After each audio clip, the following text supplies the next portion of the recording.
সবাইকে শুভেচ্ছা জানাই। ভালো আছেন আপনারা সবাই? এবং ধন্যবাদ জানাতে চাই প্রথমেই যে আমার পাশে থাকার জন্য, আমার ভিডিওগুলো দেখার জন্য। আজকে যে বিষয়টি নিয়ে আপনাদের সামনে এসেছি বা সহযোগিতা রাখবো, সেটি হচ্ছে উত্তম সমরীয় গল্প কাহিনী বা উপমা কাহিনী।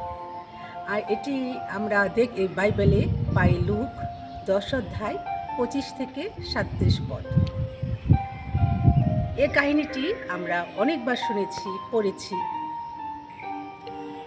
উত্তম সমরীয়র উপমা কাহিনীটি আমরা পবিত্র বাইবেলের নতুন নিয়মে লুক 10 অধ্যায় 25 থেকে 37 পদে পাই এবং এটা পড়েছি, আমরা অনেকবার পড়েছি, শুনেছি।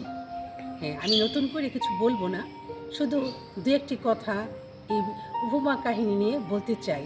আমাদের বর্তমান জগতের সাথে মিল রেখে কি করে আমরা এই বর্তমান আধুনিক জগতে আমরা কি করে একজন উত্তম সমরীয় হতে পারি এই জগতে, যেখানে আমরা আধুনিকতার মোহে ভেসে না গিয়ে বরং দাঁড়াবো, আজও দাঁড়িয়ে দেখব আমরা ভাই বোনের প্রয়োজন কি দরকার, আমি কিভাবে তাদেরকে সাহায্য করতে পারি।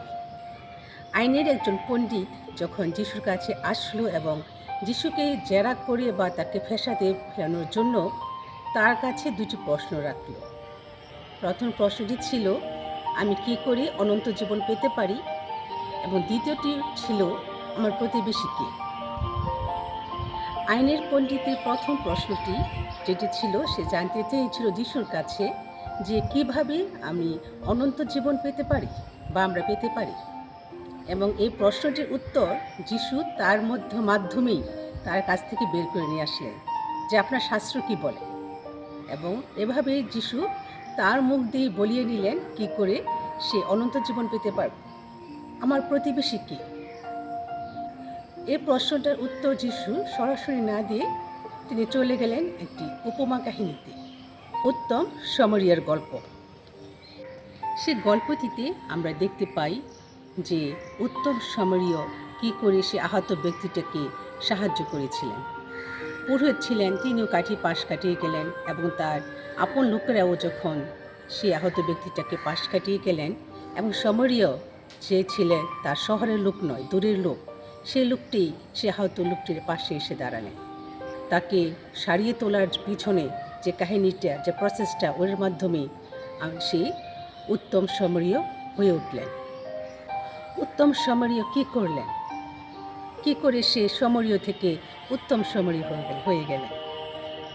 সে কিছুই করেনি, শুধু ভালোবাসা প্রকাশ করলেন, সেবা যত্ন করলেন। আমরা অনন্ত জীবনের অধিকারী হতে পারবো না যদি আমাদের হৃদয়ে ভালোবাসা না থাকে। ঈশ্বর হলেন প্রেম।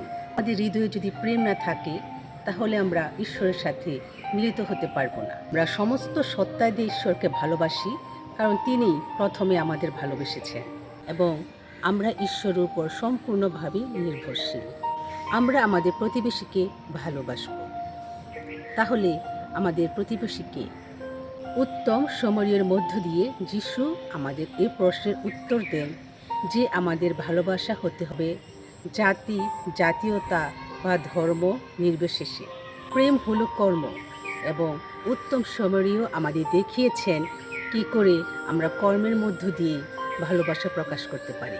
উত্তম সমরীয় তিনি সে আহত ব্যক্তিটির ক্ষতস্থানে শুধুমাত্র ব্যান্ডেজ দিয়ে বেঁধে দিয়েই শুধু ক্ষান্ত হননি, বরং এর চেয়ে অধিক তিনি করেছেন। এই লোকটিকে তিনি চিনতেন না, এই লোকটা তাকে তার ব্যক্তিগত টাকা ফেরত দিবে কিনা সে জানে না।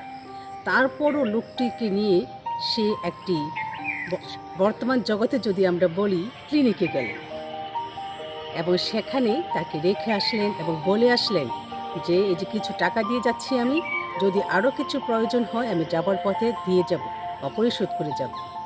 এই যে ভালোবাসা, উদারতা যিশু আমাদের শিখিয়ে দিচ্ছেন উত্তম সমরীয়ের মাধ্যমে, আমরা কি বর্তমানে তা করছি?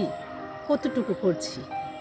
গল্পটির শেষে যিশু সে বিধান পণ্ডিতকে বলেছিলেন যে এই যে উত্তম সমরীয় যে কাজটি করেছেন, আপনি যান সে কাজটি করুন, তাহলে আপনি অনন্ত জীবন পাবেন। আমাদের হৃদয়ের প্রেম, ভালোবাসা আমরা প্রকাশ করতে পারি, সংজ্ঞায়িত করতে পারি, বলতে পারি অন্যকে যে তোমাকে ভালোবাসি, তোমার জন্য আমি কেয়ার করি। কিন্তু বাস্তবে প্রয়োগ করা কিন্তু কঠিন। এখনও বিষয়টি কঠিনই রয়ে গেছে। যখন আমাদের এই ভালোবাসা জাতি, জাতীয়তা, ধর্ম নির্বিশেষে সবার জন্য আমরা প্রকাশ করতে পারবো, তখনই আমরা আমাদের জগতে এই পৃথিবীতে পরিবর্তন দেখতে পাবো। যা আছে পৃথিবীতে সব কিছু নিরাময় হবে, পৃথিবী নিরাময় হবে, আমরা নিরাময় হব, নবীকৃত হব। এবং এই উত্তম সমরীয় গল্প থেকে আজও আমরা শিখতে পারি যে খ্রিস্ট ধর্মের অর্থ কী। খ্রিস্ট ধর্ম আমাদের শেখায় যে আমাদের ভালোবাসা হতে হবে সবার জন্য সমান। অর্থাৎ আমাদের ভালোবাসা হতে হবে নিঃস্বার্থ ভালোবাসা, আনকন্ডিশনাল লাভ। এবং এই উত্তম সমরীয় আমাদের দেখায় যে, বা এই গল্প থেকে আমরা শিক্ষা লাভ করি যে আমার খ্রিস্ট ধর্মের প্রকৃত অর্থ কী। সবাইকে ধন্যবাদ জানাই আমার এই ছোট্ট সহভাগিতা শোনার জন্য। আসুন সকলে একসাথে আমরা চেষ্টা করি একজন উত্তম সমরীয় হতে।